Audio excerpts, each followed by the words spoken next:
एक QR code मस्जिदों में लगाया गया।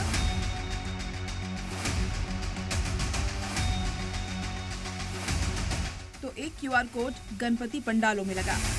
वक्फ बोर्ड तरमीमी बिल 2024 जो पार्लियामेंट में पेश किया गया है, एक ऐलान मुस्लिम मोहल्लों में हुआ, कर दिया गया है, पास नहीं हुआ। ज्वाइंट पार्लियामेंट्री कमेटी के अंदर ये मौजूद है और ज्वाइंट पार्लियामेंट्री कमेटी ने।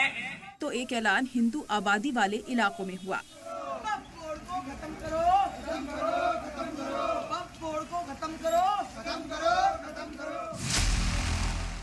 एक ऐलान मौलानाओं ने किया। स्कैनर को आप लोग स्कैन कीजिए। तो एक ऐलान हिंदू तंजीमों ने किया। अमेंडमेंट एक्ट है 2024 का। वक्फ बिल के नाम पर मानो घमासान हो रहा है। एक तरफ इस बिल की मुखालफत करने के लिए मुस्लिम तंजीम और सियासतदान लामबंद हैं, तो वहीं दूसरी तरफ अब इस बिल की हिमायत में हिंदू तंजीमें खड़ी हो गई हैं और सोशल मीडिया से सड़कों तक QR code versus QR code की जंग छिड़ गई है। झारखंड, यूपी, गुजरात से बिल की हिमायत में तस्वीरें सामने आई हैं।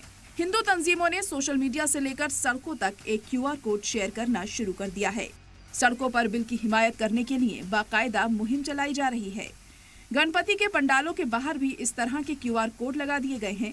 तस्वीरें गोधरा की हैं, जहां वीएचपी ने क्यूआर कोड वाली मुहिम चलाई है।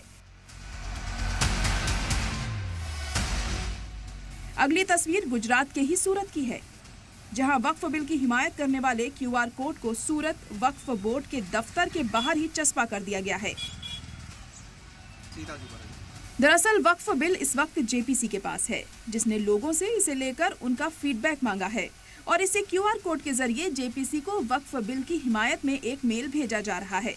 वक्फ बिल की हिमायत वाले इस क्यूआर कोड को मुस्लिम तंजीमों के क्यूआर कोड वाली मुहिम के खिलाफ लाया गया है, जिसके जरिए मुसलमानों को इस बिल की मुखालफत में जेपीसी को फीडबैक भेजने को कहा गया था। दरअसल सरकार ने इस एक्ट में मुजव्वजा तरमीम को लेकर आम लोगों से सुझाव मांगे हैं। ऐसे में सभी मुस्लिम तंजीमें लगातार अपील कर रही हैं कि इस बिल की मुखालफत में ज्यादा से ज्यादा आवाज उठाई जाए, जिसको लेकर मुस्लिम तंजीमों ने एक खास क्यूआर कोड बनाया है, जिसकी मदद से सीधे उस पेज पर जाया जा सकता है जहां इस बिल के खिलाफ अपनी राय दर्ज की जा सके।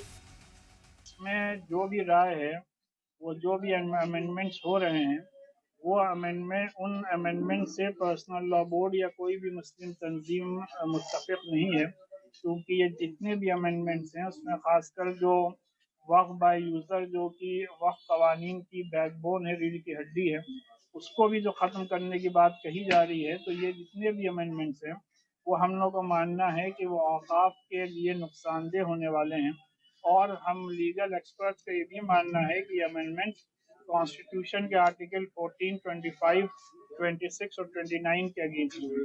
सर, ये जो मैसेज है ये डायरेक्ट जेपीसी को जा रहा है कि बाय मुस्लिम पर्सनल लॉ बोर्ड होते हुए जा रहा है? नहीं, ये डायरेक्ट जेपीसी को जा रहा है। इसका रिकॉर्ड पर्सनल लॉ बोर्ड के पास भी रहेगा कि जिसमें कि कल को हम ये बता सकें कि हम लोगों ने कितनी राय जेपीसी तक इस सिलसिले में भेजी है। ओवैसी का एक वीडियो AIMIM ने सोशल मीडिया प्लेटफॉर्म X पर पोस्ट किया, जिसमें ओवैसी कह रहे हैं कि वक्फ अमेंडमेंट एक्ट के जरिए हमारे वजूद को मिटाने की साजिश की जा रही है। ये कौन सी तुम्हारी मोहब्बत है? ये हमारी जमीन है, हमारी जायदाद है, अल्लाह के नाम पर इसका मालिक अल्लाह है। तुम हमसे छीनना चाह रहे हो? तुम्हारा दिन नहीं भरा 6 दिसंबर से।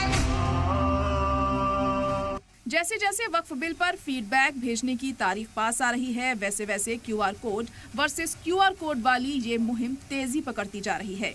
अब वक्त ही बताएगा कि इसमें जीत किसकी होगी। ब्यूरो रिपोर्ट, सलाम टीवी।